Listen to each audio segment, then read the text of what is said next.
Assalamualaikum warahmatullahi wabarakatuh. Selamat datang di sistem pendukung keputusan. Materi keempat ini kita akan membahas mengenai pemodelan dan analisis sistem penunjang keputusan.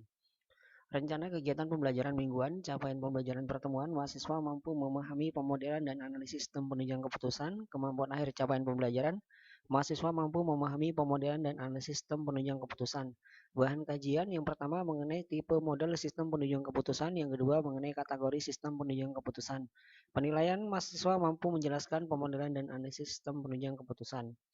Database, data yang terkait yang diekstrak dari berbagai sumber disimpan dan dipergunakan oleh perusahaan dan hasil query, di mana di sini ada data internal biasanya dari TPS, data eksternal dari pemerintah, asosiasi perdagangan, market research firms, forecasting firms, data pribadi atau petunjuk yang digunakan oleh decision maker.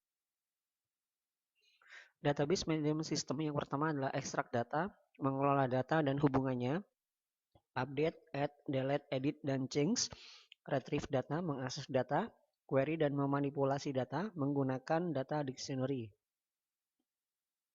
Data dictionary adalah terkait dengan katalog dari semua data, di mana berisi definisi data, menjawab pertanyaan tentang keberadaan data, source, meaning, memungkinkan terjadinya penambahan, penghapusan, dan perubahan. Model manajemen subsistem di mana di sini memiliki komponen model based management system, modeling language, model directory, model execution, integration, and command processor.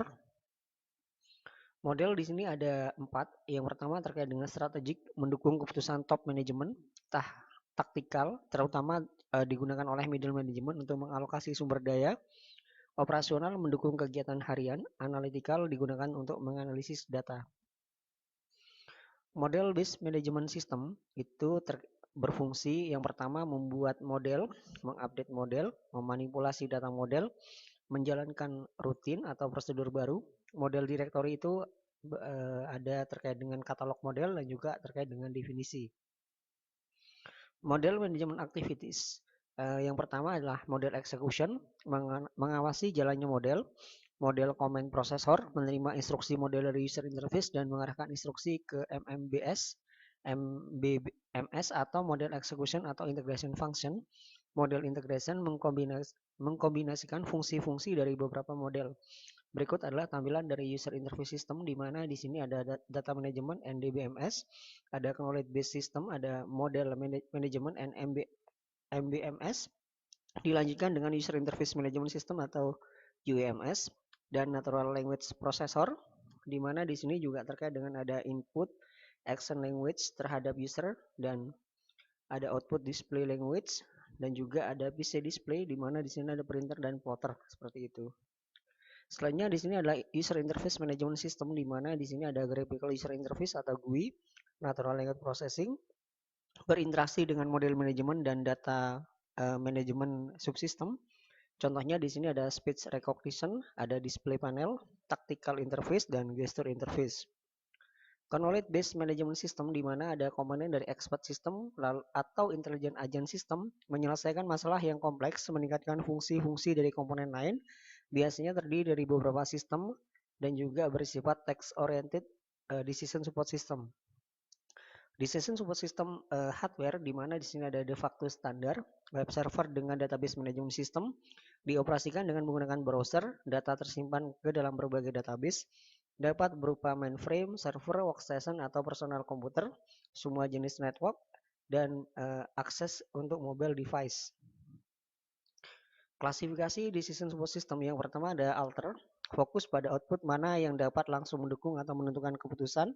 Ada data oriented atau model oriented, ada Holsapple and Winson, di mana di sini ada text oriented, database oriented, spreadsheet oriented, solver oriented, rule oriented, or compound, dan intelligent.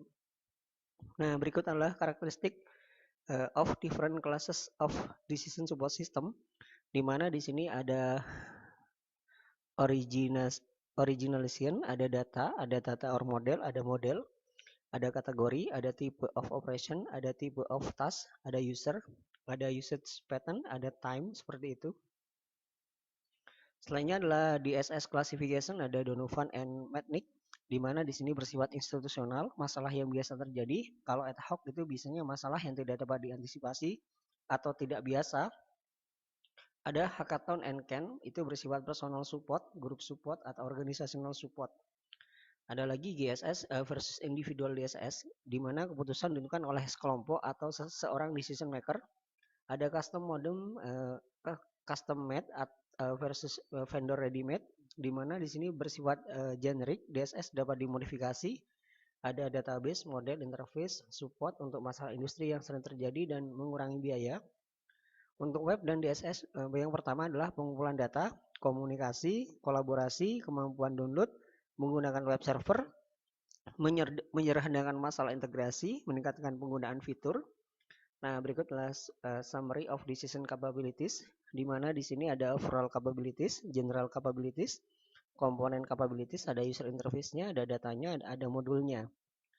Nah, seperti ini ya, rangkuman kemampuan decision support system, kemampuan secara keseluruhan, kemampuan secara umum, dilanjutkan dengan kemampuan komponen, di mana ada user interface, ada data, dan juga ada model, seperti itu. Kategori sistem pendukung keputusan, menurut Turban mengkategorikan model sistem pendukung keputusan dalam 7 model. Yang pertama adalah model optimasi untuk masalah-masalah dengan alternatif-alternatif dalam jumlah relatif yang kecil, model optimasi dengan algoritma, model optimasi dengan formula analitik, model simulasi, model heuristik, model prediktif, dan model-model lainnya. Nah, kita akan membahas satu-satu. Pertama adalah model optimasi. Model optimasi itu digunakan untuk masalah-masalah yang alternatif dalam jumlah yang relatif kecil. Model ini akan melakukan pencarian terhadap solusi yang terbaik dari jumlah alternatif, di mana teknik-teknik ini untuk menyelesaikan masalah antara lain menggunakan tabel keputusan atau pohon keputusan. Model optimasi dengan algoritma. Model ini akan melakukan pencarian terhadap solusi yang terbaik dari banyak alternatif. Proses pencarian dilakukan tahap demi tahap. Teknik-teknik ini untuk menyelesaikan masalah antara lain dengan menggunakan linear programming atau model matematika yang lainnya, atau juga menggunakan model jaringan. Selanjutnya adalah model optimasi dengan formula analitik. Yang pertama, model ini melakukan pencarian terhadap solusi hanya dengan satu langkah melalui rumus tertentu. Model seperti ini banyak dijumpai pada masalah-masalah inventory. Selanjutnya adalah model simulasi. Model simulasi ini akan melakukan pencarian terhadap solusi yang cukup baik atau solusi terbaik pada beberapa alternatif yang akan diuji dalam penelitian. Model ini lebih banyak digunakan untuk beberapa tipe simulasi. Ada lagi model heuristik. Model ini akan melakukan pencarian terhadap solusi yang cukup baik melalui serangkaian aturan atau rules.